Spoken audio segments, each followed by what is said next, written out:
applaudis, si j'ose dire. Merci beaucoup. Et puis merci beaucoup de me donner cette occasion de parler du laboratoire, donc de l'Observatoire océanologique de Banyuls.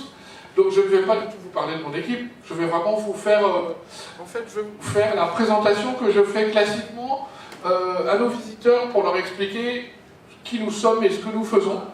Et en fait, j'ai réalisé récemment que cette présentation n'avait pas été faite, ou pas été faite depuis longtemps en tout cas, à la population de Banyuls, donc je suis très content d'avoir cette occasion. Merci encore pour l'invitation. Et puis je suis très content de parler juste avant Pascal Roman, parce que vous verrez que Pascal va vous présenter ce que va devenir le biodiversarium, et c'est quelque chose dont tout Banyuls pourra être fier, du moins j'espère. Voilà, alors, en quelques chiffres, l'Observatoire océanologique de Banyuls, c'est 180 personnes, à peu près 1000 étudiants visiteurs par an, 500 chercheurs visiteurs par an, et puis actuellement dans l'ancien aquarium, on va dire 40 000 visiteurs par an, mais nous espérons le double lorsqu'on ouvrira de nouveaux bâtiments. Je reviendrai un tout petit peu sur le budget, mais c'est 13 millions d'euros annuels de budget consolidé, c'est-à-dire salaire et dépenses. Et nous sommes sur 4 bâtiments, comme vous le savez, le bâtiment historique, le bâtiment A, le bâtiment B, qui est un bâtiment recherche où il y a le grand amphi panoramique que beaucoup d'entre vous connaissent, parce qu'il s'y passe pas mal de conférences, le bâtiment D, qui est le centre d'hébergement à la façade rouge corail, tout à fait reconnaissable, et puis il faudrait que je change de photo, parce que maintenant ici, il y a le nouvel aquarium, donc le bâtiment C, qui, vous le verrez, ne contient pas que le nouvel aquarium, mais aussi des labos de recherche, des plateformes, un incubateur d'entreprise, etc. Donc je discuterai un petit peu tout à l'heure de notre organisation d'unité de recherche. Donc vous savez que nous avons un aquarium et un jardin qui sont ouverts au public, et nous avons 2 bateaux océanographiques, la Néris et le Rufi, qui sont ici dans le port. Et puis nous avons 6 missions. 6 missions que nos tutelles, le CNRS et l'Université Pierre et Marie Curie, nous demandent de remplir, et qui vont en fait former l'ossature de ma présentation, puisque la meilleure façon de vous présenter les actions du laboratoire Arago, c'est de l'organiser en fonction de nos différentes missions. Alors quand même, je vais commencer par rendre hommage, ce sera ma seule diapositive sur le passé, je voudrais quand même rendre hommage à notre fondateur, Henri de Lacaze-Duthier, qui donc en 1882 a fondé ce qui s'appelait à l'époque le laboratoire Arago, et qui reste pour tout le monde dans la région, moi j'utilise aussi beaucoup le terme laboratoire Arago. Alors hommage parce que, outre que c'était un très grand zoologiste, ce qui est fascinant avec Lacaze-Duthier, c'est qu'il a créé 2 stations marines, celle de Roscoff en Bretagne et la nôtre, et que si maintenant nous décidions de mettre des stations marines en Bretagne Nord ou ici sur la côte catalane, eh bien on choisirait Roscoff et Banyuls, parce que les 2 endroits sont juste extraordinaires du point de vue de ce qui nous intéresse, qui est la biodiversité marine. Autour de Roscoff, dans les 5 km autour de Roscoff, il y a 50% des espèces d'algues connues en France. Donc c'est juste l'endroit où il fallait mettre une station. Et nous, on a un continuum terrestre marin absolument unique en France, puisque sur 30 km de distance horizontale, on a à peu près 2000 mètres de dénivelé entre le sommet des Albères et le fond du canyon de Lacaze-Duthier. Donc une vraie opportunité d'avoir une biodiversité qui s'étage tout le long entre ce continuum terrestre marin. Et donc vraiment une occasion unique d'avoir beaucoup de milieux, alors terrestres et marins, là autour, côtes rocheuses, coralligènes, étangs, côtes sableuses, et j'en passe, et Pascal nous en parlera sûrement tout à l'heure. Voilà, donc on est vraiment situé à un endroit exceptionnel, et d'ailleurs vous le savez, puisque ce Banyuls c'est aussi un excellent spot de plongée sous-marine, c'est pas par hasard. Alors, donc on a 6 missions, et la première, qui est le cœur même du laboratoire, évidemment, qui est la chose qui importe le plus à la grande majorité du personnel, c'est bien sûr la recherche. Donc une recherche en biologie marine, en microbiologie, en écologie marine, en biotechnologie et en océanographie. Pour faire simple, qu'est-ce qu'on fait? On étudie la biodiversité marine et on étudie les effets des perturbations environnementales sur les organismes et sur les écosystèmes. Et les perturbations environnementales, hélas, eh bien, c'est surtout celles que nous causons, nous, espèces humaines, par notre développement inconsidéré. Et on le fait avec une méthode qu'on appelle la biologie intégrative. Et qu'est-ce que c'est que la biologie intégrative? Qu'est-ce qui se cache derrière ce nom? Donc biologie, la science du vivant. Intégrative, parce qu'on veut essayer d'intégrer ce que peuvent nous apporter l'étude des différents niveaux d'organisation du vivant. Alors on va commencer par le niveau que tout le monde connaît, l'organisme. Ben voilà, c'est moi. Je suis devant vous, je suis un organisme vivant, et je suis constitué de beaucoup de cellules. Et évidemment, comprendre comment ces cellules fonctionnent est indispensable pour comprendre comment je fonctionne. Si une de mes cellules dysfonctionne, ou plusieurs de mes cellules dysfonctionnent, et bien évidemment, je vais dysfonctionner. Et ces cellules sont à leur tour constituées de molécules, et de la même façon, il faut comprendre comment ces molécules fonctionnent pour qu'on comprenne comment la cellule fonctionne, et donc pour qu'on comprenne comment l'organisme fonctionne. Et puis, à l'échelon supérieur, je fais partie d'un écosystème. Je mange, je produis des déchets, etc. Je vis en société. Tout ça, c'est mon écosystème. Et là encore, eh bien, il faut l'intégrer à la description. Et c'est ce que nous essayons de faire. Quand on parle de recherche intégrée, c'est ce qu'on essaye de faire. C'est d'intégrer ces différents niveaux d'organisation. Alors pour cela, on est organisé en 4 unités de recherche indépendantes, que je vais très brièvement vous présenter, pour vous donner une idée de la diversité de ce travail de recherche. Alors pour faire simple, prenez les mots en rouge, on a une unité d'écologie, une unité d'océanographie, une de biologie et une de microbiologie, pour faire très rapide.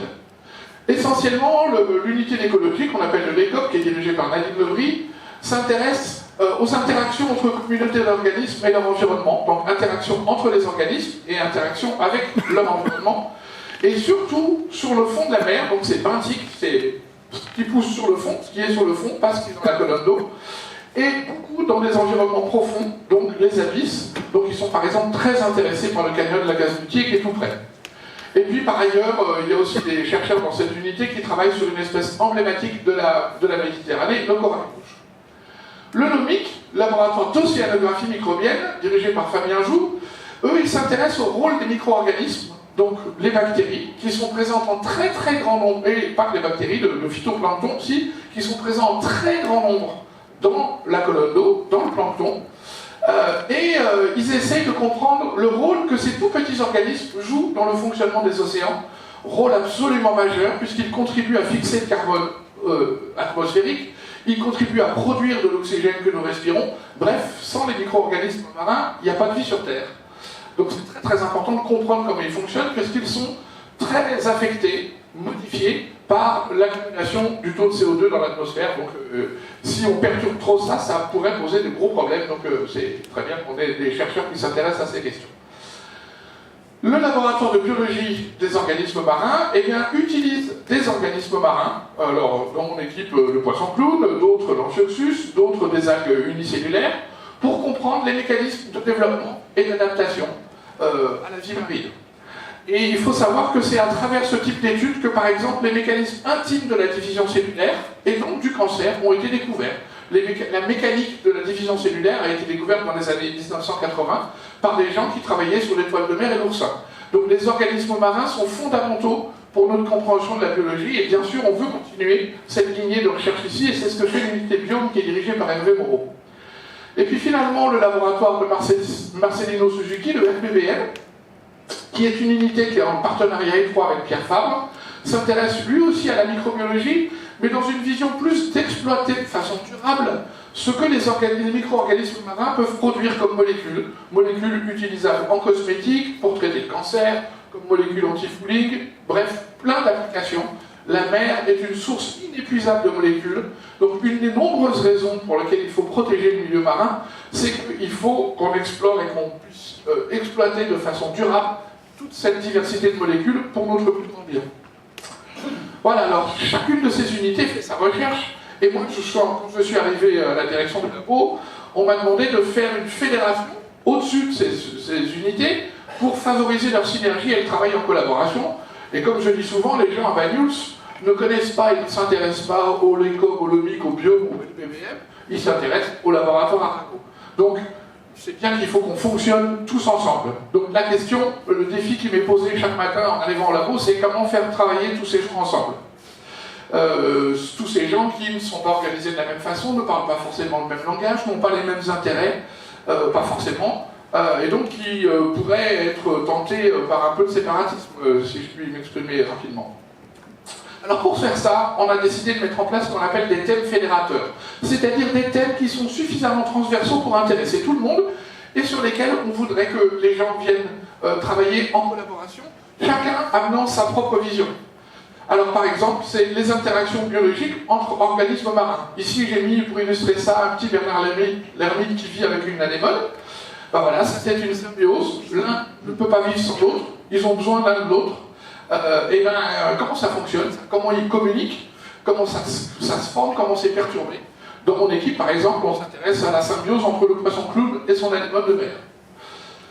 Ensuite, deuxième thème fédérateur, les rythmes et les cycles biologiques. Alors, cycle des grands éléments, le carbone, etc. Cycle de vie des organismes. Et puis, cycle jour-nuit, qui se reproduit de façon permanente, le rythme circadien. Donc, comment tous ces rythmes et ces cycles sont-ils intégrés? Et puis, finalement, le troisième, c'est l'effet des polluants environnementaux sur l'environnement et la santé. Et ça, c'est, hélas, un thème particulièrement d'actualité, particulièrement important. Et donc on essaie de comprendre comment ces polluants agissent sur les organismes marins.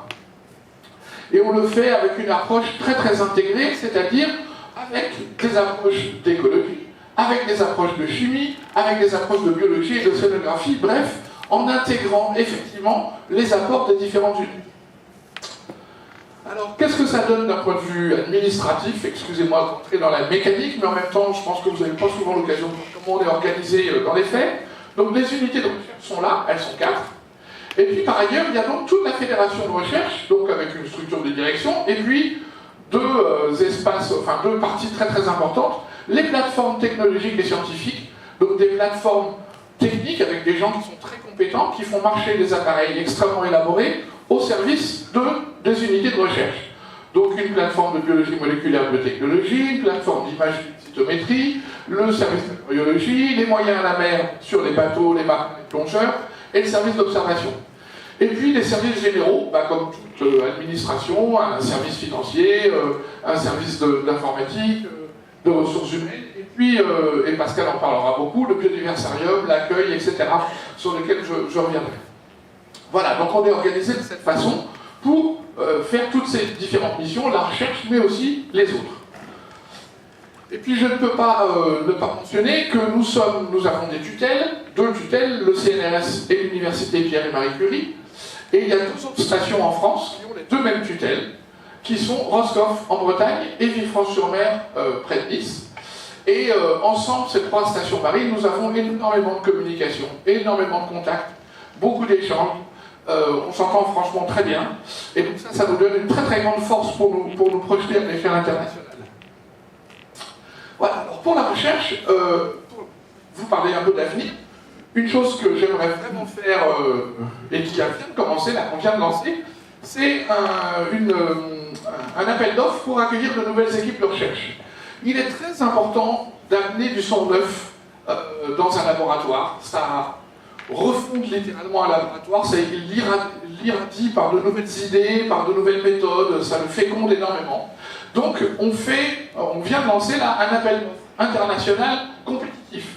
Qu'est-ce que ça veut dire? Eh bien on dit partout, nous avons de l'espace pour accueillir des nouvelles équipes de recherche et on va prendre les meilleurs dans nos domaines, océanographie, écologie, biologie marine, biotechnologie, avec comme critère principal la qualité scientifique, la visibilité internationale et puis le potentiel de développement au sein de l'observatoire. On veut des gens qui fassent de la recherche, qui nous intéressent.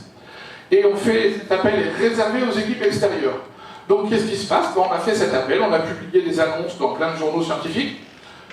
Des jeunes chercheurs, probablement la plupart du temps ça va être des jeunes, vont appliquer à cet appel et on se fait aider par un comité scientifique international totalement indépendant, qui sont des collègues scientifiques de par le monde, qui vont nous aider à juger ces candidatures. On espère, je ne sais pas encore, la date limite c'est le 30 juin, donc pour l'instant c'est très récent, on vient de lancer ça. On espère qu'on va avoir une cinquantaine de candidatures. On va en trier un certain nombre, on va interviewer un certain nombre de candidats, et puis on va espérer dire oui à 2 ou 3 personnes. Et comme c'est un peu comme les transferts dans le monde du football, sauf que c'est moins médiatique et que c'est moins d'argent, mais si on dit oui à 2 ou 3 personnes, on espère qu'à la fin il y en ait une qui vienne.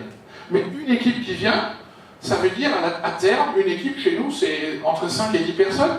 Donc ça veut dire 5 à 10 personnes jeunes, relativement bien payés, enfin, ça dépend du niveau, mais quand même pas mal, mais donc qui ont un impact sur le territoire dans lequel ils vivent. Hein. C'est quand même bien, ça fait augmenter un peu la masse critique ici au laboratoire. Donc c'est un pari, j'ai beaucoup fait ça, enfin j'ai fait ça d'une façon très réussie quand j'étais à Lyon. Ici, à Banyuls, c'est un peu plus compliqué, mais moi je suis optimiste, donc je pense que ça va marcher. Donc ça va vraiment être un travail important pour l'année qui vient. Alors, deuxième grande mission très importante, la formation. Donc l'enseignement, nous dépendons d'une université, l'université Pierre et Marie Curie. Donc nous avons...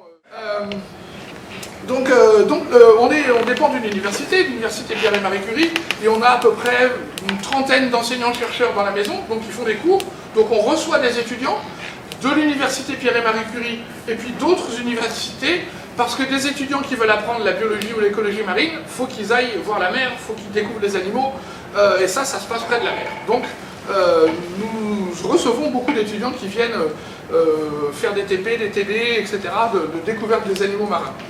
Et puis comme on est un peu loin, et que c'est compliqué d'aller enseigner toujours à Paris, il se trouve que deux personnes du laboratoire, en particulier Yves Desdevises et Raphaël Lamy, ont développé une plateforme dédiée à l'enseignement numérique, on appelle ça le e-learning, et à l'innovation pédagogique.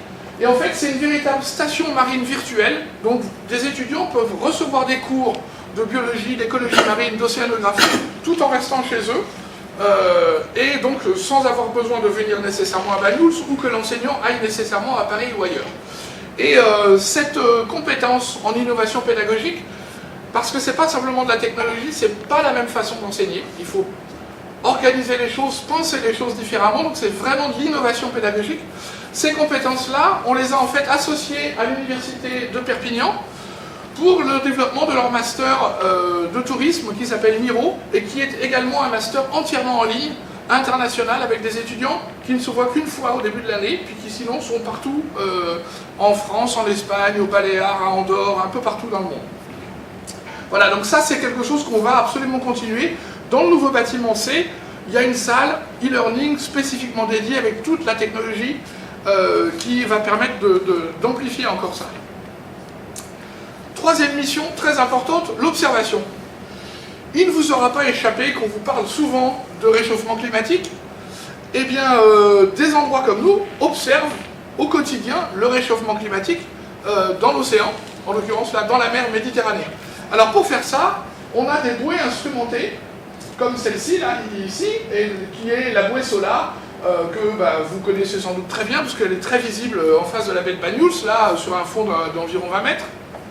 Et puis, on a un autre point sur le plateau continental, et un autre point, Mola, au-dessus des canyons de la Casse-du-Thier, donc il est sur à peu près 700 mètres de fond. Et sur ces points, depuis des temps variables, mais en gros 20 ans, et parfois plus, on mesure température, salinité, chimie de l'eau de mer, quantité de sel nutritif, quantité de chlorophylle, activité métabolique dans le plancton, etc. Donc on a des renseignements sur ce qui se passe dans le plancton marin en permanence à ces points-là. Alors qu'est-ce qu'on fait avec ça? Je vais vous l'illustrer par un exemple, très simple. Ici, c'est sur la bouée Solar, donc en baie de Banyuls, hein. On mesure tout au long de l'année, de 1997 à 2015, la quantité de chlorophylle dans l'eau. Et qu'est-ce que vous voyez? Vous voyez un pic, et ce pic, chaque année, il est au printemps. Au printemps, c'est normal, il y a plus de lumière, la température augmente, les rivières sont souvent en crue, donc elles balancent beaucoup de matière organique et de sels minéraux dans la mer. C'est très riche, le plancton prolifère, beaucoup de chlorophylle dans l'eau, ça veut dire beaucoup de plancton, beaucoup de phytoplancton, le plancton végétal. Mais quand on regarde de près ces pics, on voit en fait deux types de pics. On voit des pics normaux, par exemple dans l'année 97-98, avec le sommet du pic aux alentours du mois d'avril. Et puis, de temps en temps, on voit des pics comme ça, comme en 2000, où on a en fait deux pics. Un qui est plutôt en mars et un qui est plus tardif. Et ça, c'est ce qui se passe dans les années chaudes. Et avant, c'était très rare. Et quand on regarde au fur et à mesure des années, entre 97 et 2015, qu'est-ce qui se passe? Ça se passe de commentaires. Voilà, il y a beaucoup plus souvent des pics rouges que des pics verts. Donc les gens qui disent il n'y a pas de réchauffement climatique, écoutez, voilà, très modestement, ici à Banyuls, on voit quand même qu'il se passe quelque chose. Et donc, oui, il y a un réchauffement climatique, et oui, il est causé par l'augmentation du taux de CO2. Les gens qui veulent vous faire croire l'inverse, c'est qu'ils veulent qu'on s'endorme dans une béatitude tranquille en se disant tout ira bien. Mais non, non, il faut vraiment que... Non, tout n'ira pas bien. Si on continue comme ça, tout va aller beaucoup plus mal. Et je suis un incurable optimiste, donc je pense qu'on va trouver le moyen d'arranger ça. Mais on ne peut pas faire comme si le réchauffement climatique n'existait pas, n'en déplaise à M. Trump. Alors, maintenant ça, alors ces effets-là posent de très nombreuses questions scientifiques, qui, outre, elles sont nécessaires, il faut qu'on y réponde pour comprendre dans le détail l'effet du réchauffement climatique, sont aussi des questions de recherche passionnantes. Par exemple, est-ce que c'est les mêmes espèces de phytoplancton qui sont dans ces deux types de pics? Est-ce que c'est les mêmes espèces qui sont là ou qui sont là? Quelle cause derrière ces changements? Est-ce que c'est le climat? Est-ce que c'est les apports par les rivières? Est-ce que c'est la pollution? Est-ce que c'est l'effet des virus marins? Il y a des foultitudes de possibilités. Quels effets sur la faune? Le phytoplancton, c'est la source de nourriture du zooplancton. Et ensuite, il est mangé par les sardines et les anchois, qui sont mangés par les maquereaux, les thons, etc. Quels effets ça a sur ces populations? Donc il faut comprendre de façon intégrée ces phénomènes, et par une approche multi-échelle. Chacun ne peut pas rester dans sa spécialité, il faut intégrer le tout. Et c'est pour ça que c'est important d'intégrer la recherche qui est faite au laboratoire Arago. C'est que si on ne s'y met pas tous, chacun il va comprendre son petit bout, mais on ne va pas comprendre l'ensemble. Une comparaison simple pour vous faire comprendre ce que je veux dire par une approche intégrée. Prenons un opinel. Vous voulez comprendre comment fonctionne l'opinel. Hein, le couteau suisse ou l'opinel, tout ça. Si vous faites la structure atomique du métal de la lame, vous allez comprendre des choses, mais vous ne comprenez toujours pas comment l'opinel fonctionne. Si vous faites la structure atomique du manche en bois, pareil, vous allez comprendre des choses, mais pas... Ce qui permet de comprendre l'opinel, c'est de le regarder d'un seul coup et de s'apercevoir qu'il y a un angle, ça tourne et qu'on peut faire des choses avec. Et si vous regardez très très en détail la structure, ça ne suffit pas pour comprendre. Il faut une approche globale. Et c'est ce qu'on essaye de faire au laboratoire. Donc typiquement, avec ce nouveau instrumenté, on s'intéresse aux populations planctoniques, aux grands cycles biogéochimiques et écologiques dans l'océan. On s'intéresse au génome de ces bestioles, comment elles changent, est-ce que leur diversité change en fonction des pics et du climat. Et on s'intéresse à la façon dont elles se développent et dont leur développement est perturbé par le réchauffement climatique. Et on a un certain nombre de projets, donc notamment, je voudrais en parler d'un en particulier, Rémi-Med, qui est porté par Michel Groc et Renaud Villemain, qui vise à faire arriver une ligne électrique et une connexion Internet filaire sur la bouée solaire qui est en baie de Banyuls, qui fait que ça va nous permettre de la transformer en véritable station océanographique directement en mer, où on va pouvoir mettre des tas d'appareils compliqués, une webcam qui va nous retransmettre des images directement dans l'aquarium, et toute une série de choses. Donc il sera vraiment un développement très très intéressant, à la fois pour la recherche, mais aussi pour la médiation scientifique. Voilà. Alors, quatrième mission, l'accueil.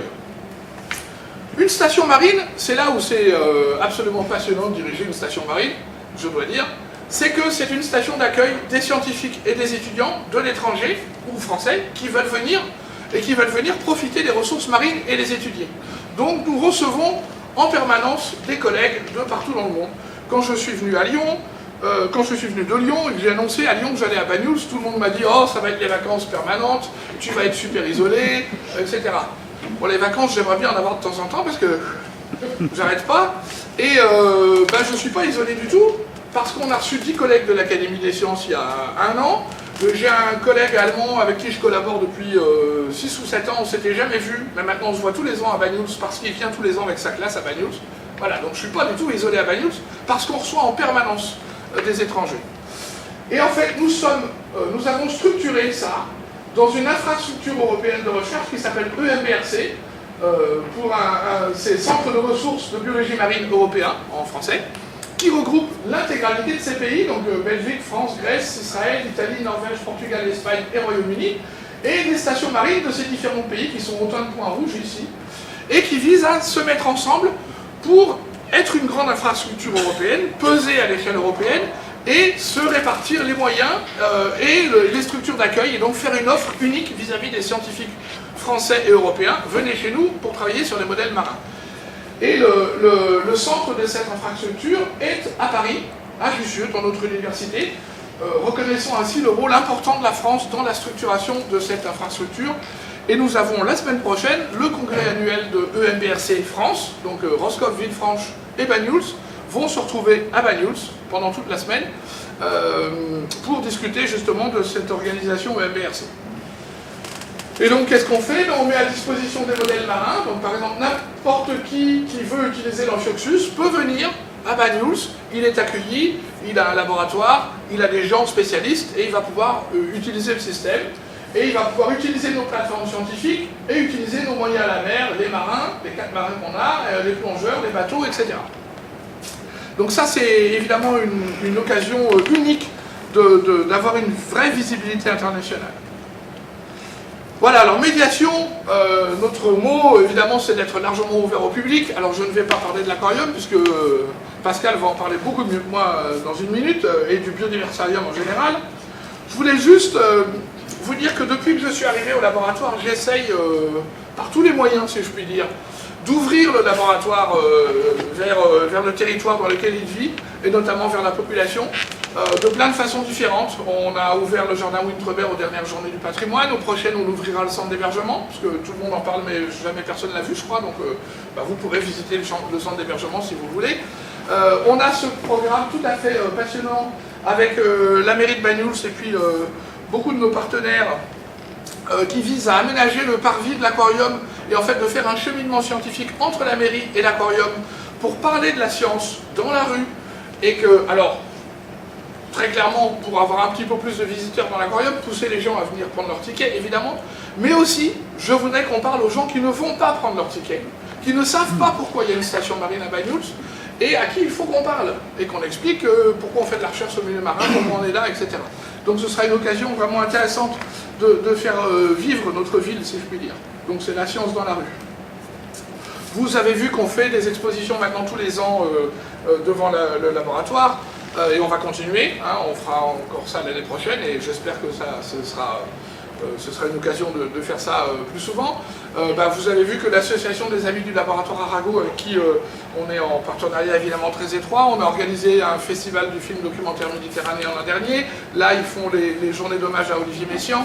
Bref, voilà, on veut essayer de s'ouvrir le maximum possible vers l'extérieur pour faire partager notre passion, et puis parce que c'est un aller-retour extrêmement fécond et utile, et que si nous, scientifiques, on ne parle pas de ce qui nous occupe, on va laisser d'autres en parler, et sans doute pas forcément comme on le voudrait.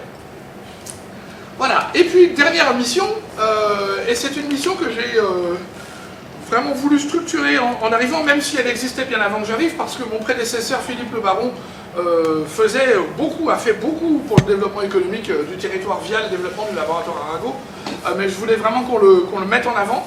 C'est donc le développement économique. Alors ça part d'un constat simple, qui a été fait par un cabinet européen à la demande des grandes universités européennes, dont l'UPMC, mais il y en avait en Allemagne, en Angleterre, etc. Et leur idée c'était quel impact l'argent et les postes qu'on met dans la recherche a sur les territoires. Et ils sont arrivés à ces deux conclusions simples. Quand vous ajoutez 1 euro au budget d'une université française, vous générez une valeur ajoutée de 4 euros pour le territoire qui l'héberge. Donc ce n'est pas une dépense, c'est un investissement. Vous mettez 1 euro et vous allez en gagner 4. C'est un plutôt bon rendement.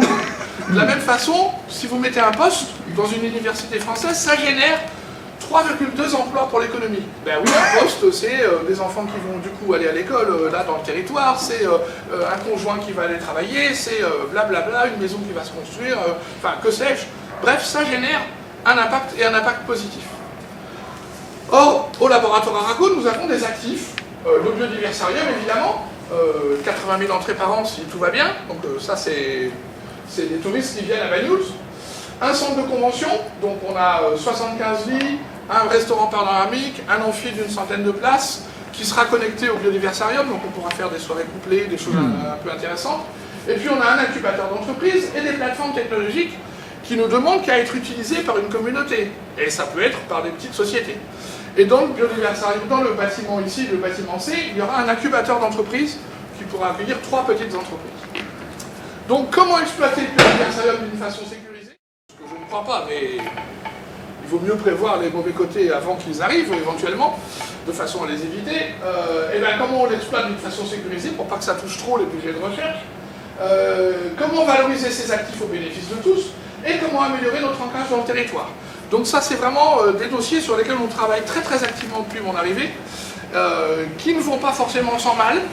Je ne vous cache pas que changer les mentalités et expliquer que oui, on peut faire de la recherche, mais non, le privé, c'est pas le diable, et qu'on peut même faire les deux ensemble, c'est pas extraordinairement facile tous les jours, mais je suis convaincu qu'il y a moyen d'y arriver, et que c'est très important pour la suite.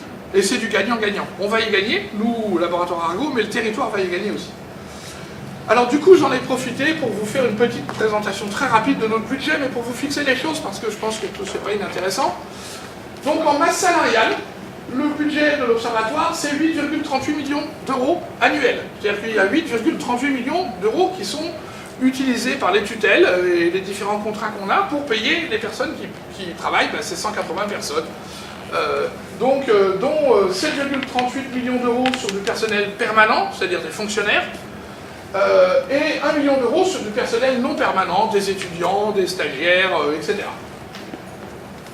Et puis on dépense, hors investissement, on dépense à peu près chaque année 4,3 millions d'euros, pardon, 4000 kilos euros, alors notamment des dotations de nos tutelles, l'UPMC et le CNRS, c'est de l'argent qu'ils nous donnent pour tourner, alors ça paye la base, on va dire.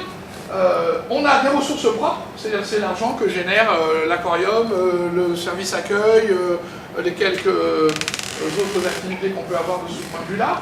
Et puis, vous voyez que c'est une grosse somme, les contrats de recherche. Les contrats de recherche, c'est l'argent que les chercheurs vont demander à l'extérieur pour faire leur recherche. Donc si vous pensez qu'on est tranquillement installé sur nos chaises et puis qu'on dépense l'argent du contribuable, non. En tant que chef d'équipe, 40% de mon temps se passe à aller chercher de l'argent auprès des agences gouvernementales, des associations caritatives, etc. Donc quand la Fédération pour la recherche médicale ou l'Association pour la recherche pour le cancer ou le WWF ou que sais-je vous demande de l'argent, à la fin, il y en a une partie qui revient chez nous pour qu'on puisse faire de la recherche. Donc c'est hélas, je dirais, parce que c'est de plus en plus prenant et de plus en plus frustrant, mais enfin bon, c'est notre lot commun, il faut aller demander de l'argent et avoir une recherche suffisamment attractive et compétitive pour en obtenir. Et je peux vous dire que c'est beaucoup plus difficile que quand j'ai commencé ma carrière, sans commune mesure. Et puis c'est aussi important, et là c'est l'occasion pour moi de rendre hommage à mon prédécesseur, Philippe Le Baron, de montrer un peu l'étendue des investissements qui ont été faits par les tutelles, les collectivités territoriales, l'État, etc. Le bâtiment d'hébergement a coûté 6,7 millions d'euros. Le bâtiment C qui va héberger l'aquarium, à peu près 11 millions d'euros. On a de l'argent pour la rénovation du bâtiment A qui va commencer bientôt, 3 millions d'euros. Et puis l'équipement de ce bâtiment, de l'équipement scientifique, on a commencé déjà à acheter ce nouvel équipement scientifique et c'est 1,75 millions d'euros. Donc c'est des investissements très très importants qui témoignent de la confiance dont on nous honore. Donc il faut qu'on fasse de la bonne recherche et qu'on soit actif parce que j'ai bien conscience que la collectivité nationale nous donne de l'argent.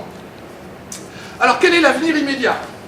Il y a 3 gros dossiers qui vont nous occuper là, ou qui nous occupent très fort. L'ouverture du bâtiment C. Donc si vous trouvez que Pascal Roman a les yeux cernés, bah oui, effectivement il peut avoir les yeux cernés parce que l'ouverture du bâtiment C et la finition du bâtiment et des travaux est compliquée. Bon, on va y arriver. Ouverture au public le 1er juillet, on fera le 30 juin au soir une soirée pour tous les bagnolacs. On l'annoncera quand la commission de sécurité qui nous garantira, enfin qui nous autorisera l'ouverture au public sera passée, et ça c'est le 24 mai. Jusque-là, je reste prudent, parce que voilà, et donc quand je déprime trop, je pense à monsieur le maire, parce que je sais qu'il a les mêmes affres que moi sur le front de mer, et je compatis à ces affres à lui, parce que je vois très bien ce que c'est. Deuxième avenir immédiat, cet appel d'offres pour des nouvelles équipes, parce que c'est très important pour nous, et que là encore ça va dynamiser énormément le laboratoire. Et puis ce profil à l'horizon, donc la réfection du bâtiment A, qui va nous permettre d'augmenter encore notre pool de plateformes. On va casser l'ancien aquarium et puis on va moderniser tout cet espace. Voilà, donc ça c'est la rénovation du bâtiment 1, c'est du contrat de plan État-région, ça va être entre 2018 et 2020. Donc c'est un chantier qui va commencer dès que le chantier du bâtiment C sera terminé. Et puis il m'appartient de trouver les fonds nécessaires à la fin de la rénovation du bâtiment A, c'est cette partie-là. Et puis la rénovation de l'annexe, là, qui est ce petit bâtiment à côté du bâtiment B, qui est le corps du bâtiment est bien, mais l'intérieur est vraiment dans un état épouvantable. Et donc ça, ça j'ai conscience que je ne le verrai pas en tant que directeur. Mais il faut qu'on commence à réunir l'argent maintenant et ça pose des questions pour quel projet, avec quel partenaire. Ça c'est ce qu'on doit commencer à faire. Donc il faut gérer l'immédiat et il faut commencer à prévoir ce que mon successeur ou ma successeuse, je ne sais pas, aura l'occasion d'inaugurer. Puisque moi je vais présider à l'inauguration du bâtiment C qui a vraiment été pensé, mis en place et défendu par mon prédécesseur Philippe Le Baron. Mais on ne l'oubliera pas ce jour-là, évidemment. Voilà, donc je voulais vous remercier de votre attention. Oui, on me dit souvent que je suis optimiste. Bah oui, je suis un incurable optimiste. Et donc je pense que c'est très important et je mesure la chance tous les jours de diriger cette maison extraordinaire. Et puis je ne vais pas terminer sans remercier tous les tutelles, collectivités territoriales, sociétés privées, etc. J'espère que j'en ai pas oublié, qui soutiennent le laboratoire Argo et sans lesquels évidemment on ne pourrait rien faire. Et puis merci de votre attention. Je te cède la parole et je vais... Bonsoir. Bonsoir. Donc je vais vous parler du biodiversarium. Donc le biodiversarium, comme l'a expliqué Vincent, c'est un service de l'Observatoire. C'est déjà à la base le service de médiation scientifique de l'Observatoire océanologique de Banyuls. Donc on a pour vocation de présenter la biodiversité locale au travers du regard des scientifiques dans ce service. Alors, pourquoi avoir créé le biodiversarium? Le biodiversarium, sa création, elle part de deux constats. Le premier constat, c'est que les Pyrénées orientales constituent une mosaïque de biotopes variés, tant au niveau terrestre que marin. Donc ça, Vincent l'a déjà dit tout à l'heure, mais on a une énorme diversité du haut des Alpes jusqu'au littoral, et puis sous l'eau, le long du littoral également. On va trouver quasiment à l'échelle de notre département tout ce qu'on peut trouver en Méditerranée en termes de biotopes, aussi bien des herbiers de Posidonie, des fonds de coralligènes, mais même des canyons qui sont les plus riches probablement de Méditerranée. On va trouver des fonds de vase, tout ce qu'on peut imaginer en Méditerranée est présent à l'échelle du département. Évidemment pas toutes les espèces, mais au moins tous les milieux. Alors il y a aussi une histoire de continuum chez nous, c'est ce côté de falaise qui plonge à la mer. Donc là aussi qui est quelque chose de très marqué et qui me montre vraiment un lien fort entre la mer et la terre, ou la terre et la mer. Donc ça c'était le premier constat, forte biodiversité, biodiversité biologique dans les Pyrénées-Orientales. Deuxième constat, c'est que l'Observatoire océanologique de Banyuls, c'est un endroit qui est reconnu internationalement depuis toujours, mais qui par contre est complètement méconnu, y compris des Banyulins qui ne savent pas trop ce qui se passe dans les murs de ce laboratoire. De là est donc née l'idée de créer un centre de culture scientifique qui va être dédié à la présentation de la biodiversité locale et des recherches scientifiques menées par les scientifiques de l'Observatoire et par ses partenaires autour de la biodiversité. Donc qu'elle soit locale surtout, mais aussi mondiale. Alors Biodiversarium, c'est deux sites complémentaires. C'est jusqu'en décembre 2016, le Biodiversarium s'appuyait sur l'aquarium historique, qui a fermé ses portes donc fin décembre, et sur l'aquarium et sur le jardin, qui est situé donc sur le hauteur de Banyuls, le jardin du Mas-Diacer. Donc qui est devenu jardin méditerranéen du Biodiversarium. Et donc le Biodiversarium aura atteint sa forme définitive en juillet 2017, si tout va bien, avec l'ouverture du nouvel aquarium, on y prend fort. Donc l'aquarium historique, je ne vais pas revenir dessus, donc c'est un aquarium qui avait été créé aux alentours de 1884. Ça a été un des premiers aquariums français, un des premiers aquariums européens. Il a longtemps eu une très très forte notoriété en termes de maintenance des invertébrés. Moi j'ai fait beaucoup de congrès là, sur ces dernières années. L'aquarium, on n'avait finalement pas à rougir de notre aquarium tout vieux et tout petit à Banyuls parce que les grands aquariums, aussi bien en France qu'en Europe, avaient pour image un aquarium de Banyuls qui maintient avec succès beaucoup d'espèces qu'on ne maintient pas ailleurs à cause de la qualité de l'eau, parce qu'on a des facilités d'accès au milieu, donc on avait beaucoup d'espèces dans nos bacs que d'autres aquariums nous enviaient. Donc pas forcément des grosses choses, mais des choses quand même intéressantes. Donc cet aquarium historique, il avait fait son temps, il fallait le moderniser. Et donc de là est né le projet Biodiversarium. Le jardin méditerranéen du Mas de la Serre, lui, était donc un centre d'écologie terrestre au départ, hein, c'était un centre de recherche. Il a fermé ses portes en termes de recherche en 2007, et donc il a été rénové pour ouvrir ses portes en 2010 sous une nouvelle forme, cette fois adaptée à la visite du public. Et donc on a maintenant un site complémentaire à l'aquarium qui permet de présenter la biodiversité terrestre et de présenter également toutes les activités terrestres qui sont en lien avec cette biodiversité. Pas forcément de la recherche, mais aussi des usages. La culture, la maintenance de jardins sans eau, par exemple, les cultures sans pesticides. Donc il y a tout un tas d'usages pas forcément liés directement à la recherche qui sont présentés dans le jardin. Donc le jardin, c'est 500 espèces végétales réparties sur 3 hectares.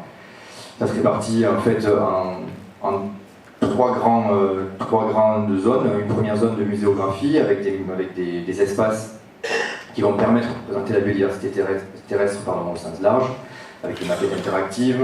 On va vraiment faire un focus sur notre département. Une fois sortis de ces espaces muséographiques et des salles pédagogiques qui y sont associées, on descend dans le jardin sur des terrasses qui, elles, présentent la biodiversité des espèces méditerranéennes au sens large. Donc on a des espèces de Californie aussi, des espèces du sud, donc les climats méditerranéens.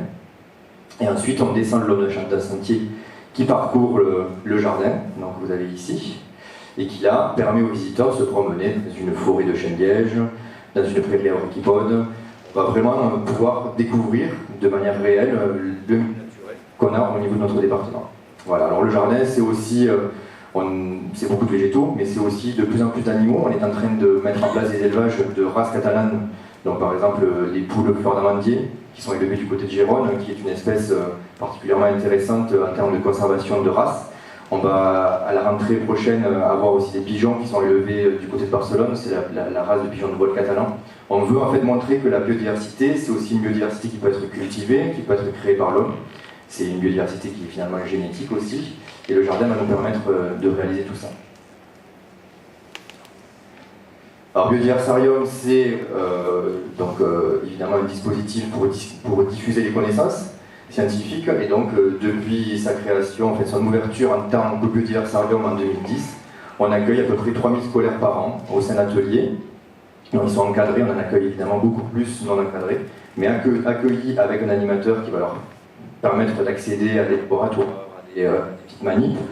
Ça c'est 3000 scolaires par an, avec un objectif de 6000 scolaires par an dans le nouvel aquarium. Le nouvel aquarium, c'est aussi au jardin, bien évidemment. Voilà, donc le nouvel aquarium, c'est donc à partir de 2017. Vous connaissez tous le bâtiment qui est en fin de construction donc sur le port. Ce bâtiment, donc, ça va contenir la partie marine, le pôle marin du Biodiversarium. Cet aquarium qui sera à l'intérieur de ce bâtiment va présenter une collection vivante de références de plus de 300 espèces méditerranéennes marines. On avait à peu près 180 espèces en présentation dans l'ancien aquarium. On aura une surface de présentation 5 fois plus grande que l'ancien aquarium. On a à peu près 6 fois plus de volume que ce qu'on avait dans l'ancien aquarium. Donc voilà, et puis des bassins, tout le monde connaît ici l'ancien aquarium, c'était des bassins qui avaient plus ou moins tous le même volume. Là, on aura des bassins qui seront tout petits et des bassins qui seront beaucoup plus gros pour reconstituer fidèlement des biotopes, donc des milieux naturels. Et puis surtout, cet aquarium, ce n'est pas qu'un aquarium, c'est surtout un espace d'exposition de la science qui se fait au laboratoire Arago. Et donc ça va être une sorte de journée porte ouverte permanente, puisque les visiteurs pourront découvrir vraiment l'activité du laboratoire en visitant l'aquarium. Donc le bâtiment dans lequel se situe l'aquarium s'appelle le bâtiment C. Donc on va avoir plusieurs activités dedans. On aura donc l'aquarium public, on aura les aquariums de recherche, qui sont une part importante de l'activité en termes d'aquariologie de l'observatoire, puisqu'on y élève les organismes marins qui vont servir ensuite aux chercheurs, et on y fait également des expérimentations sur ces organismes marins. On va dans ce bâtiment avoir également des laboratoires de recherche, une plateforme technologique, une pépinière d'entreprise, une salle d'enseignement à distance dont vous apprendrez l'instant tout à l'heure, et une salle polyvalente qui est en fait une salle d'accueil de scolaires qui peut être transformée en salle de conférence, un peu de standing si besoin. Elle est située vraiment en plein cœur du dispositif du bâtiment. Alors, le nouvel aquarium, en fait, sa particularité, c'est que toutes ces activités-là, mis à part la pépinière d'entreprise qui va avoir une activité un peu confidentielle, toutes les activités autres que la pépinière d'entreprise seront visibles depuis l'aquarium public au travers de baies vitrées, au travers de clins d'œil qui permettront de montrer au public qui se promène dans l'aquarium qu'il y a plein de choses qui se passent dans ce bâtiment. Alors, ce concept de biodiversarium, il a vu le jour en 2006. 2006-2007, on a commencé à y réfléchir. Il y a eu d'abord un premier business plan qui a été réalisé par une société privée spécialisée qui s'appelle Ocean Project, qui a déjà créé Nausicaa, qui a participé à la création d'Oceanopolis. On a voulu voir déjà s'il y avait une opportunité réelle à créer un nouvel aquarium sur Banyuls. Et cette première étude a démontré que c'était le cas. Et puis en 2014, on a fait une deuxième étude, c'est KPMG qui a réalisé cette étude, et ça a été confirmé. Donc on estime que la fréquentation pourrait atteindre les 80 000 visiteurs par an, voire plus, et que l'équilibre financier pourra être donc démontré grâce à cette, pourra être obtenu grâce à cette fréquentation. Alors la méthodologie, c'est que la première chose à faire, ça a été d'aller voir ailleurs ce qui se fait. Donc j'ai beaucoup voyagé les premières années, ça a été entre 60 et 70 sites visités, aussi bien en France qu'en Europe, aux États-Unis, en Chine, un petit peu partout, pour voir qu'est-ce qui existait ailleurs en termes d'aquarium pédagogique. Puisqu'on voit beaucoup d'aquariums grand public avec des grands animaux et pas beaucoup de messages pédagogiques. Et là, ce qu'on cherchait, c'était essayer de voir comment un laboratoire pouvait arriver à présenter ses travaux au travers d'un aquarium public. Donc il y a eu beaucoup de missions qui se sont faites souvent, alors c'était pas forcément pour aller voir des aquariums, c'était des congrès, et chaque fois qu'il y avait un congrès et qu'il y avait un aquarium ou un centre de culture scientifique dans la zone, je me déplaçais pour aller visiter les sites. On a eu beaucoup de contacts établis aussi avec le rectorat, l'inspection académique, pour mettre en place les programmes pédagogiques de notre futur aquarium. On a eu du soutien aussi de la direction du tourisme de la région. On a mis en place en parallèle des groupes de travail au sein de l'observatoire, et on a eu aussi des étudiants qui se sont impliqués dans ce projet depuis donc, quasiment les prémices, donc 2007-2008. Donc depuis 2006, on a beaucoup travaillé. Vous voyez, 2006 a été le début, 2017 on va ouvrir. Donc il y a eu beaucoup de phases différentes. Hein. Le concept a été défini en 2006. Comme je vous le disais, le pré-programme, donc le business plan, le premier business plan en 2007. On a recherché les financeurs en 2008 pour obtenir les 11 millions d'euros nécessaires à la construction du bâtiment. En 2010, donc l'ouverture du jardin méditerranéen, et puis ensuite on a sélectionné l'architecte qui a fait ses projets pour un début de travaux en 2015 et donc une finalisation de l'installation en 2017. Voilà, donc là je vais rentrer un peu plus dans le cœur du sujet, à savoir la présentation de l'aquarium. L'idée c'est pas de vous dévoiler tout, puisqu'il faut quand même garder un effet de surprise, donc vous allez voir des plans, vous n'aurez pas beaucoup de vue intérieure, je garde ça vraiment pour le réel, mais vous allez comprendre un petit peu ce qu'on a voulu mettre en place dans cet aquarium. Donc là, il faut imaginer tous les plans avec ce côté la falaise, de ce côté-là le port. Donc les visiteurs vont rentrer dans un hall qui est un hall assez majestueux, auront accès donc, ici à un espace de présentation du parc naturel marin et de la réserve marine. Ce souhait en fait est venu du fait qu'on mélange souvent parc marin, réserve marine et laboratoire Arago. Donc on a voulu un petit peu montrer nos différences et surtout nos liens au niveau de cet endroit-là. Donc c'est un espace qui est mis à disposition de la réserve et du parc naturel marin pour expliquer leur mission et comment ils collaborent avec nous. On a de ce côté-là une grande boutique qui sera dédiée à la vente d'objets, des objets classiques de boutique type aquarium, des peluches, des stylos, des gadgets, mais aussi beaucoup d'objets scientifiques, de belles illustrations, des jeux éducatifs, donc des petits microscopes. On veut vraiment marquer le côté science dans cette boutique. Et puis donc les visiteurs prennent un escalier ici, et après être passés par cet espace de caisse, pour démarrer leur visite. Toute la partie derrière, ce sont nos bureaux, les zones techniques, la filtration, les aquariums de recherche qui sont pour partie au rez-de-chaussée. Donc on monte d'un étage, on se retrouve au premier étage. Je pense que vous connaissez tous l'amphithéâtre du laboratoire, donc le voilà. Il est accessible depuis l'aquarium public si une conférence se tient ou s'il y a une projection vidéo. Donc le public arrive ici, peut aller directement à l'amphi. Il peut sinon suivre ce parcours. Et en suivant ce parcours, il va découvrir l'histoire de l'observatoire. Donc ça sera une présentation au travers d'illustrations, de multimédia, des écrans tactiles, des objets exposés. Ces missions, donc les missions que vous avez présentées Vincent, et puis ensuite les métiers. Quel métier permettre de faire tourner cette structure qui est l'Observatoire océanologique de Banyuls. C'est des métiers, c'est pas que des métiers scientifiques, mais c'est aussi des métiers techniques, c'est aussi de la restauration, c'est de l'accueil, c'est après des plongeurs évidemment, et puis en finalité, pour mener à bien les travaux, ce sont les scientifiques. Donc on aura une présentation des métiers et des formations, d'abord en région, qui permettent d'accéder à cette diversité de métiers.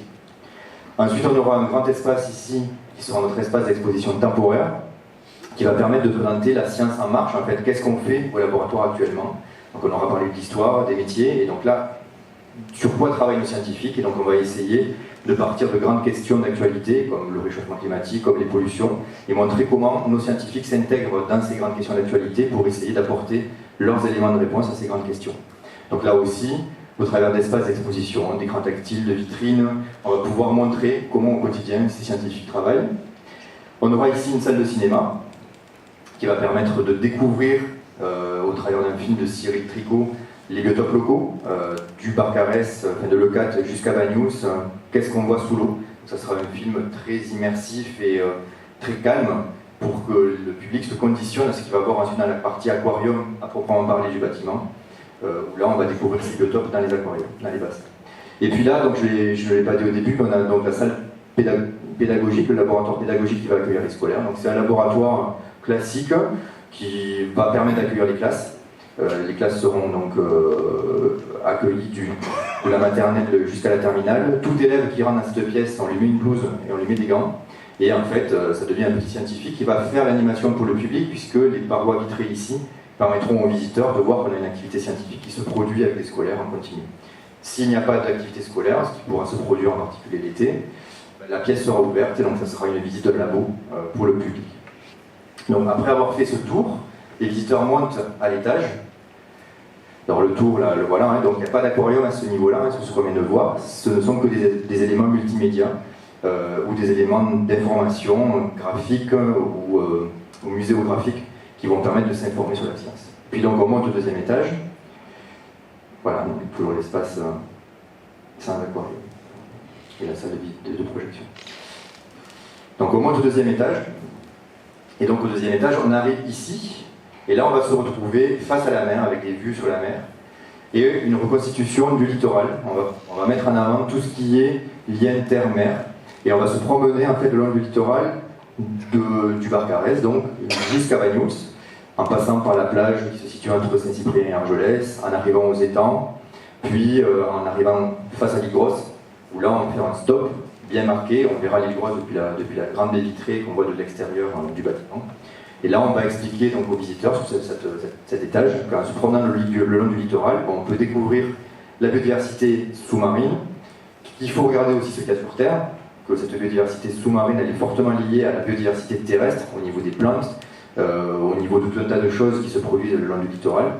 On va inviter donc le public à vraiment s'imaginer en train de se promener le long de notre côte, avec des points de repère bien marqués, pour essayer de mieux comprendre ce qu'ils voient, essayer de leur amener des éléments de décryptage, de lecture en fait, des paysages, qu'ils soient terrestres ou marins. Donc on fera beaucoup de liens à cet endroit-là avec le jardin, pour justement essayer de faciliter cette compréhension et cette marque très forte qu'on a dans notre département, qui est cette identité entre la terre et la mer, et les liens entre la terre et la mer.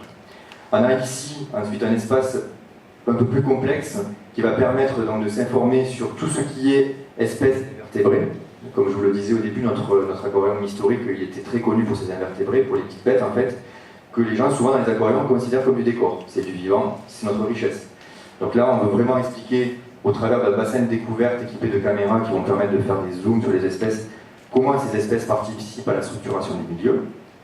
Et ensuite, on aura ici, juste à côté de la baie vitrée qui donne sur le port, un espace de présentation de ce qu'on appelle les moyens à la mer, c'est-à-dire nos navires, nos moyens d'exploration, et comment on fait ensuite quand on veut aller sous l'eau. Là, on était jusqu'à présent le long du littoral, on regarde des bassins qui étaient mi-air, mi-eau, par le dessus, par le côté. Et là, on va partir encore plus bas, dans l'aquarium, pour aller observer ce qui existe vraiment sous l'eau en profondeur. Donc là, on va se former, on va former le public un petit peu à comment on explore, et on va les informer sur ça, comment on explore, comment on descend en profondeur, comment on prélève aussi, qu'est-ce que c'est comme métier de chercheur qui veut aller explorer la mer. Voilà, donc on prendra ensuite l'escalier pour descendre de nouveau au premier étage.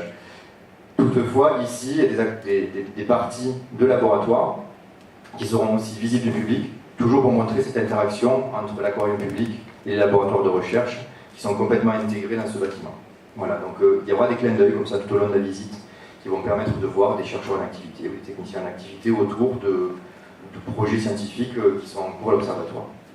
Donc les visiteurs prendront cet escalier, vont descendre à l'étage inférieur, et là vraiment se retrouver immergés face au biotope très classique de notre côte, à savoir les herbiers de Posidonie, le Cornigène, la côte rocheuse et tout ce qu'on peut trouver le long du littoral. Juste un petit point sur la salle de e-learning ici, dont vous parlez Vincent, qui est donc associée au projet Miro de l'Université de Perpignan. C'est une pièce donc, qui est une sorte de salle de visioconférence. On peut faire des cours en présence ou en l'absence de l'enseignant, en présence ou en l'absence des étudiants. Tout se fait à distance par Internet. Et elle va nous servir aussi cette salle pour les scolaires, puisqu'on pourra dans cette salle accueillir aussi des classes qui seraient jumelées par exemple avec une classe à l'autre bout de la France ou ailleurs en Europe. Donc on pourra faire des animations partagées. Les choses encore plus intéressantes, ce sont des choses qu'on a déjà testées. On pourra faire des cours ou des animations à des classes avec un des enfants par exemple qui est hospitalisé ou qui est chez lui parce qu'il ne peut pas assister au cours et donc par internet, l'enfant hospitalisé ou chez lui pourra suivre l'animation. Donc on a fait ça déjà il y a 2 ans avec des enfants qui sont dans des bulles stériles à l'hôpital et on a pu faire donc, des animations vraiment très concrètes avec la classe sur place et l'enfant à distance qui participait complètement à l'animation. Donc cette salle permettra ça. Mais elle n'est pas ouverte au public, elle est ouverte uniquement aux scolaires. Donc on continue la visite par cet escalier. Donc voilà, l'étage, le voilà, il va ressembler à ça, mais je ne m'attarde pas trop dessus pour vous laisser la surprise de la visite le 30 juin. Et donc l'étage supérieur, c'est un étage très éclairé, ambiance bois, avec des bassins mi-air, mi-eau, pour qu'on ait vraiment cette impression de se promener le long du littoral. Et puis après on plonge, et donc on revient au premier étage, et là on se retrouve face à des grands bassins. Donc on va avoir un bassin de Posidonie, comme je vous le disais, un bassin de côte rocheuse, donc là on est entre 0 et 3 mètres, là on est entre 3 mètres et 12 mètres, là on est entre 12 mètres et 35 mètres, puis là on est au niveau des épaves, 100 mètres, jusqu'à 100 mètres disons, et là on est au niveau du canyon à 400 mètres. Puis le public fera une boucle, reviendra ici, il va se retrouver face à un bassin de plein eau, un bassin dit pélagique, dans lequel on aura un banc de sardines, qui sera associé à cette pièce de recherche dans laquelle on va cultiver du plancton. Donc on va essayer toujours de mettre en lien les aquariums et la recherche qui est faite sur le biotope proche de l'aquarium. Et on aura ici aussi des aquariums de recherche visibles du public. Voilà. Donc on a démultiplié nos surfaces d'aquariologie de recherche. Aussi on avait 3 zones d'élevage dans le bâtiment actuel, on en aura 20 dans le nouveau bâtiment. Donc on va pouvoir vraiment faire plein de choses aussi au niveau de la conservation des espèces et de leur reproduction en captivité. Et faire des tests aussi sur comment ces espèces résistent par exemple au réchauffement climatique à l'aquarium. Voilà, donc tout ça sera démontré et montré dans l'aquarium, et puis les visiteurs, après avoir fait cette boucle, vont prendre des escaliers, redescendre, et ils tomberont dans la boutique, par l'autre bout, et par l'autre extrémité, et donc ils vont traverser la boutique, et le début de la boutique, en fait, sera une immersion dans le jardin, puisqu'on aura de la végétation qui sera implantée dans la boutique pour faire un lien justement vers le jardin méditerranéen. Donc la flore méditerranéenne sera présentée dans la boutique. Voilà, donc à ce niveau-là, donc on a des bassins beaucoup plus grands, qui vont permettre vraiment de reconstituer les biotopes, je vous en parlerai un petit peu plus loin. Voilà, les aquariums de recherche qui seront présentés seront des zones très techniques. Là, ça sera l'idée, c'est pas justement de représenter des choses fidèles au milieu naturel, c'est de montrer des équipements de laboratoire, que ce soit aquariologique ou en biologie moléculaire. Donc là, par exemple, voilà en gros ce que verront les visiteurs quand ils regarderont la partie aquarium de recherche. Ils auront accès à des bacs extrêmement technique pour comprendre que notre travail au quotidien il est aussi des fois un peu compliqué et que souvent ça passe par du bricolage, mais que ce bricolage permet d'arriver à des résultats souvent intéressants en termes d'élevage d'espèces par exemple. Voilà, alors juste un point particulier sur les décors, c'est quelque chose qui nous a beaucoup occupé. On voulait vraiment reconstituer nos biotopes, on a des herbiers de Posidonie magnifiques, on a un coralligène qui est particulièrement beau, des fonds rocheux de schiste qui ressemblent aux falaises de schiste qu'on a à la surface. Donc on voulait vraiment représenter ça de manière la plus fidèle possible. Donc c'est une société de La Rochelle qui est habilitée et qui est surtout très expérimentée dans la réalisation d'aquariums publics, qui a réalisé l'aquarium de Bagnous. Et donc on a fait des allers-retours incessants avec eux à La Rochelle pour réaliser les décors. Donc les décors, vous voyez là vous avez un bac qui est vide, on a pris des échantillons de roches avec des nuanciers, on a repéré les couleurs, De là, on a fait des maquettes toutes petites, puis des maquettes taille réelle en 1 mètre par 1 mètre, et puis le décorateur ensuite a réalisé des décors en PVC, et puis après projection de béton, on se retrouve avec nos schistes qui sont présentés dans les bassins. Donc voilà, donc ça a demandé beaucoup de travail, beaucoup de plongées pour aller récupérer des photos, des échantillons, et évidemment beaucoup de précision de la part des décorateurs qui avaient en fait relevé le challenge de faire vraiment du décor extrêmement fidèle. Donc là, notre coralligène par exemple, notre bassin coralligène, il est vraiment extrêmement ressemblant à ce qu'on peut trouver souvent en plongée.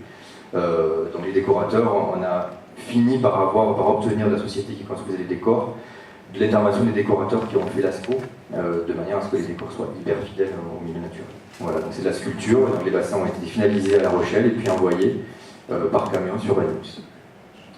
Voilà, donc là c'est une petite vidéo rapide du bâtiment. Je vous la passe un petit peu en accéléré pour que l'effet de surprise reste malgré tout présent. Et voilà, donc on rentre dans le hall vitré. Voilà l'espace de présentation du parc marin.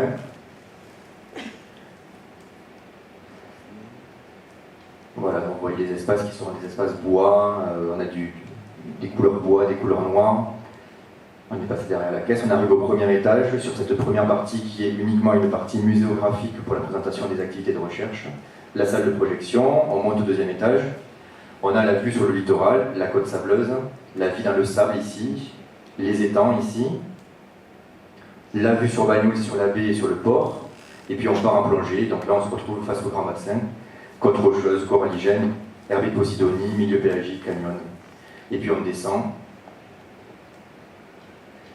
Voilà, là on a une vue sur les aquariums de recherche. Et on termine par la boutique. Voilà. Donc, merci pour votre attention. Et puis donc on vous donne rendez-vous le 30 juin au soir, si tout va bien. Mais on espère que jusque-là, on tiendra le délai. Merci.